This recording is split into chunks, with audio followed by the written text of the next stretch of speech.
Assalamualaikum warahmatullahi wabarakatuh. Halo guys, kami dari kelompok 3 tugas sejarah Indonesia. Kami akan mengelilingi Masjid Agung Surabaya dan kami juga akan mendeskripsikannya. Stay tune ya. Oke guys, sekarang kita berada di area tempat parkir Masjid Agung Surabaya. Jadi selain tempat parkir di Masjid Agung Surabaya ini juga terdapat banyak fasilitas-fasilitas umum lainnya, yaitu diantaranya ada internet wifi yang gratis untuk kalian semua, dan kemudian juga ada tempat penitipan sandal, sepatu, mulai dari tempat wudhu juga ada, kemudian ada juga aula yang besar di sana, dan juga kemudian ada sarana untuk ibadah ya tentunya di masjid ini untuk kalian semua yang beragama Muslim.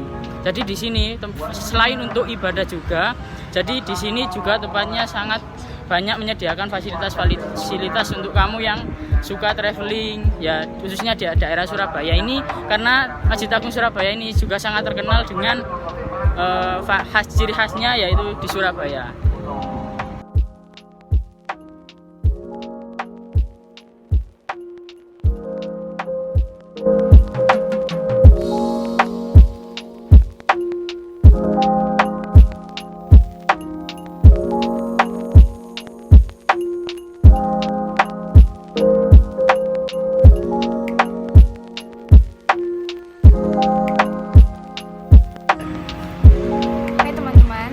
Di dalam masjid, kita baru selesai sholat asar.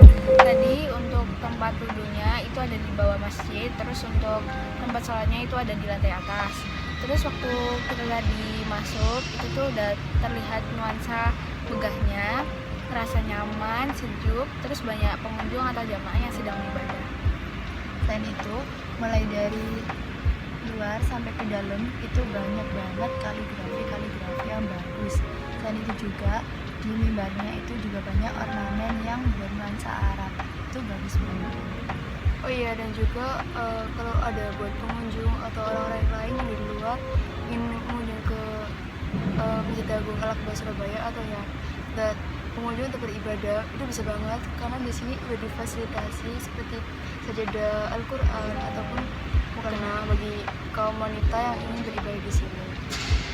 Kemudian di Masjid Agung ini juga mengadakan berbagai kegiatan seperti pengajian rutin, tadarus, sholat berjamaah, sholat Jumat, dan masih banyak lagi. Jadi sekarang kita mau menelusuri bagian-bagian Masjid Akbar yang lain. Dadah.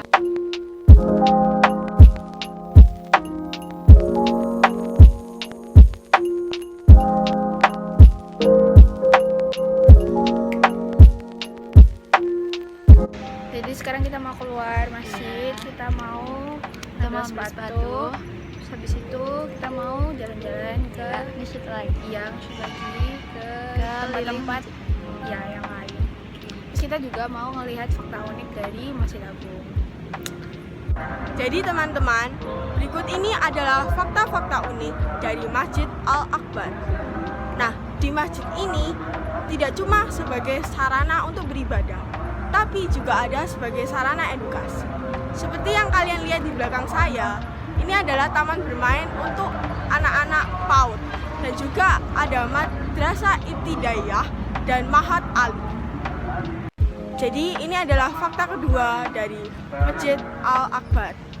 Nah, ternyata di sini itu ada fasilitas pernikahan. Biasanya ruang yang dipakai untuk pernikahan adalah ruangan Al-Mahwah dan Al-Sofa. Nah, di sini itu adalah masjid terbesar kedua di Indonesia. Oleh karena itu pasti banyak orang yang ingin melaksanakan pernikahannya di sini, atau mungkin tasyukuran, seminar, dan acara lain sebagainya.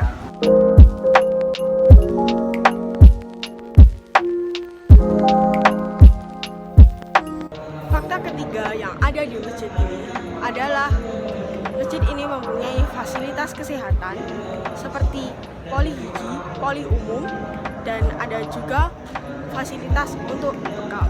Jadi sekarang kita udah ada di atas menara Masjid Agung Al-Akbar Surabaya. Jadi di menara ini kalian bisa melihat pemandangan yang indah banget. Ini tuh kota Surabaya. Sini tuh kubahnya tadi. Sini ada 4 kubah di situ. Terus habis itu di menara ini tuh tingginya 99 meter dengan view-nya itu 68 meter. Terus habis itu di sini 99 meter itu malam banget tentang Asmaul Husna atau nama-nama Allah. Terus habis itu di sini juga ada kantin.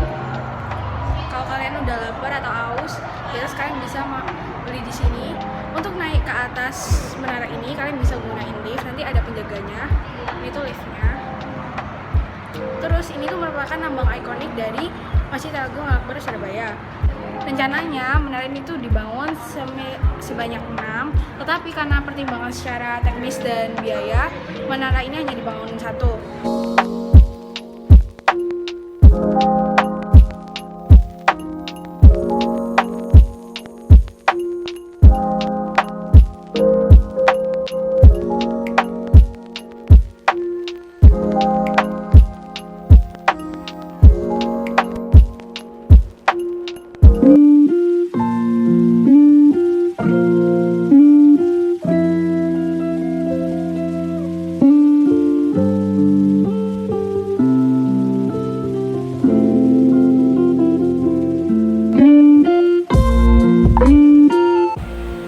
Rahmat atau yang biasa kita kenal sebagai Sunan Ampel merupakan salah satu wali songo yang menyebarkan agama Islam di tanah Jawa.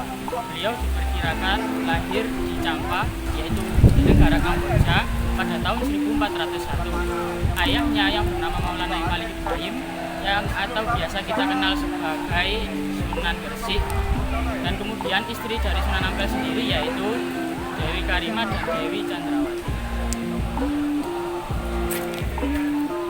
Masjid Sunan Ampel Surabaya ini merupakan masjid tertua di Surabaya.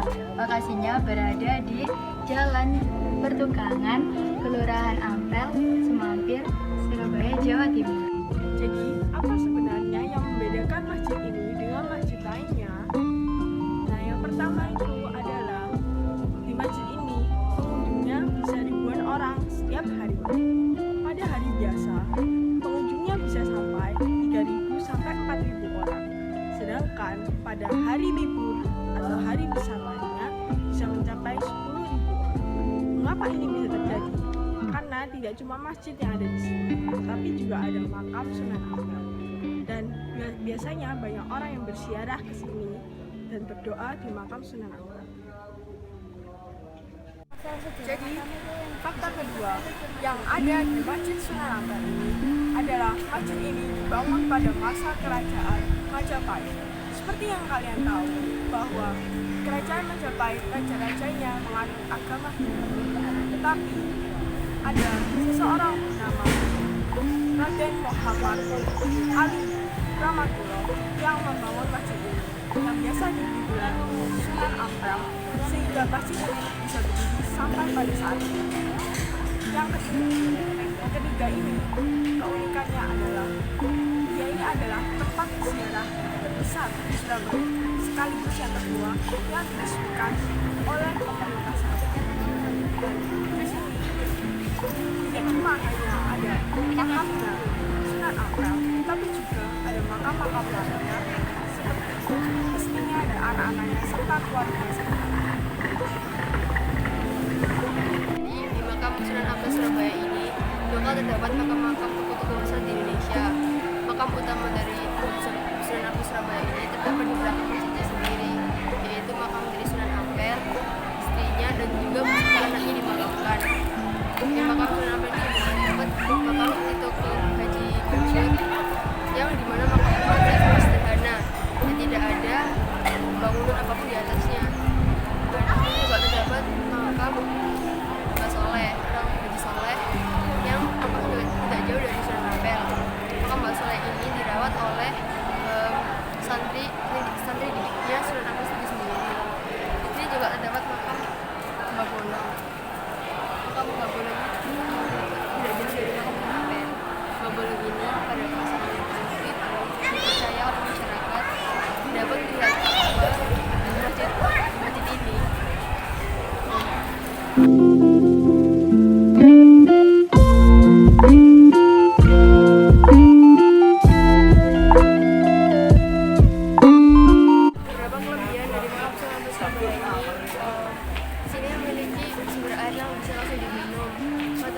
Area ini berada tidak jauh dari makam Sunan Ampel Surabaya.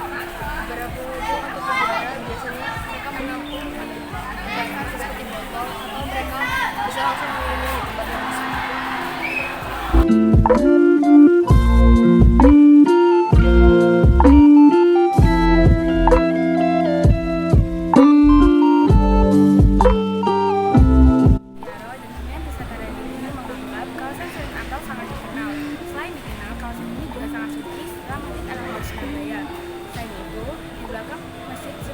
Terdapat komplek makam Sunan Ampel yang meninggal pada tahun 1481. Lalu di kawasan ini terdapat kampung Arab, yaitu keturunan dari Arab Yaman dan Cina yang tinggal selama beratus-ratus tahun untuk berdagang, sehingga kawasan di sini seperti suasana di Makkah.